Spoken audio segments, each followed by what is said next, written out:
So, welcome to Motivation to Momentum. And as you can see down here, you see the Mentor Mind. MentorMind.com. We'll talk about that some other time, maybe today, maybe later. But the idea right now, what we're talking about is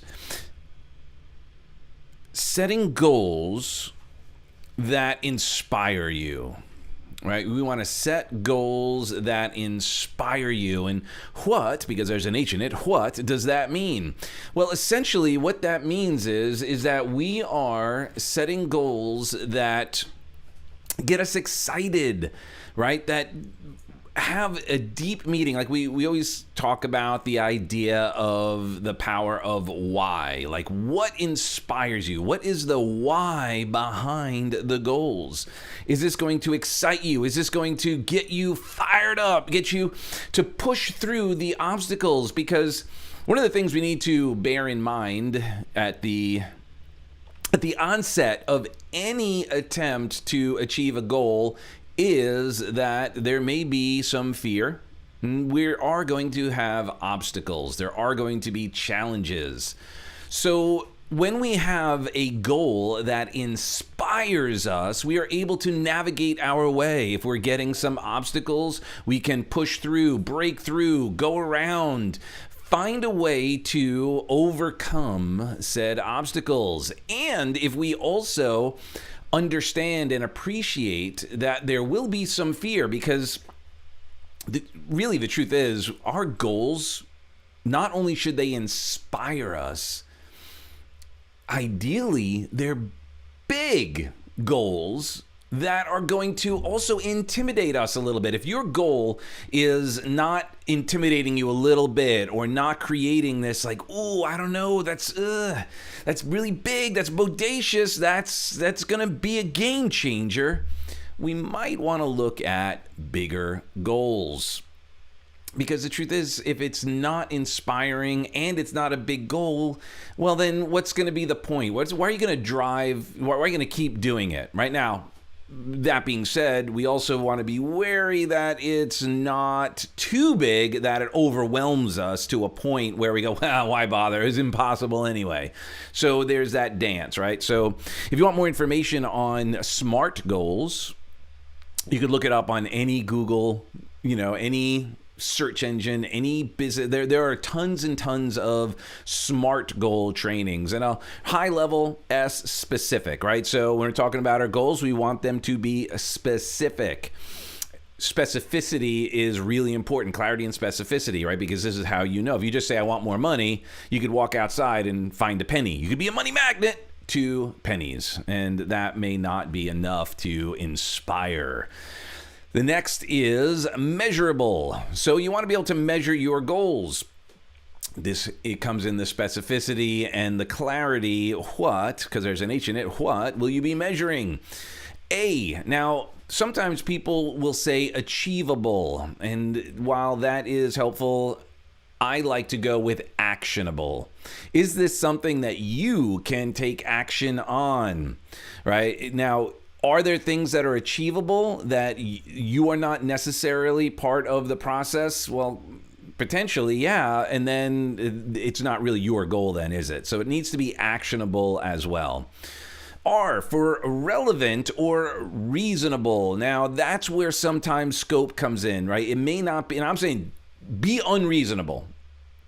Meaning, do not give yourself reasons not to go for your goals, not to be inspired. Don't be unreasonable. However, some people say, well, reasonable might be, I want to be able to jump off my roof and fly, right? Well, not really. It's a little unreasonable request right now. Or it could be to earn $1 billion in a day. And again, very few people have that ability. So you want it to be relevant to your life as well, relevant to the ecology of your life. So please, by all means, think in those terms. T is timely. We want to put a timeline on it. So again, we can measure our achievement. Now, this is where it gets into a little bit of what's important here in this conversation. I like to use Smarties. Oh, where are they? Oh, hold on. I have right here. My daughter was like, Ellie was like, why do you have those candies? You guys remember Smarties? The candy? Smarties candy? Oh, it's upside down. You know, for kids. Smarties. Our goals must be written down. Something happens when we write it down. It becomes real.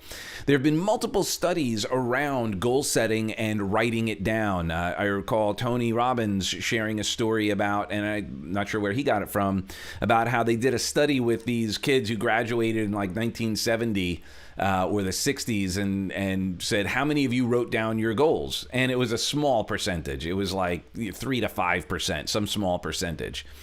And they had written their goals when they finished their year, like, what do you want to do with your life? Wrote it down. And it didn't even get into the Smarties conversation. It was just like, did you write them? And we didn't really get too deep into it. And what was interesting is those 3%, that 3 to 5% that wrote down their goals, achieved them, A, and B, were worth more than the rest of the class combined. That 3 to 5% was worth more than the other 95 to 97%. And they were happier, healthier, more grounded, contributing more to society, just simply adding more value. So we can't underestimate the power of writing our goals down. Now, I wasn't really planning on going down this path as far as I was just letting the voice come through. In the Smarties, right, we have specific, measurable, actionable, relevant, or realistic, and timely. I, in writing. The E is, what is the goal? What is this outcome? How is it going to make you feel? Right? So the E stands for the emotional relationship. What kind of emotions will you experience when you achieve these goals? Is it excitement? Is it pride? Is it connection? Is it service? Is it love? Is it humor? Is it is it freedom? How will this make you feel? Right? Because again, everything we do for emotional reasons that we justify with logic. So think in those terms, like, okay, well, how am I going to feel about this? Why am I doing this? What is the emotion? What's in it for me emotionally? Vital that we get some clarity around that. And then last, that S is for sassy or saucy or sexy. You want to put it in terms that make it fun, make it exciting, right? Like something that you're going to remember, something that's going to be encouraging you, right? Again, inspiration. Like it's not that you just want to lose weight, you want to lose X amount of pounds or be at X body fat. You want to be, you want to be an Adonis. You want to feel the pride of, having this body. You work so hard, having this energy, this Adonis as you walk down the beach, right? So you want to put it in a term that is going to excite you, that is going to get you fired up, to keep that energy, to keep that momentum. So we want to be clear and written down. So I wrote a few affirmations here to also remind you of some of these things, right? I am clear about what my goals are, and I know that I will accomplish them. If you recall some of the other conversations we've had around this motivation to momentum conversation has been around belief in yourself. So this knowledge, I know that I will accomplish them. Right? We want to be visualizing our breakthrough goal as if it's already been accomplished, right? This is where we get that SMART goals in there and we're feeling it. We want to put that emotion into it. I'm feeling the joyful emotions of living the life of my dreams. What is that going to feel like, sound like, look like? What are people going to say to you about you? What are you going to say to yourself? What will that look like? Right? We want to see it. What are these breakthroughs to the next levels? We break through whatever that ceiling has been. I'm amazed how far I can go when I set goals and I go after them with conviction and confidence. Again, that's what we need to have, is that belief, that conviction in our ability that it's possible and we can make it happen. And then we write down our goals with as much clarity and specificity as possible, and we want to read them daily. Have them up on your desktop. Have them up on your wall there. Have them in places that remind you what these goals are, what your intentions are, how it's going to feel, and put yourself in that state.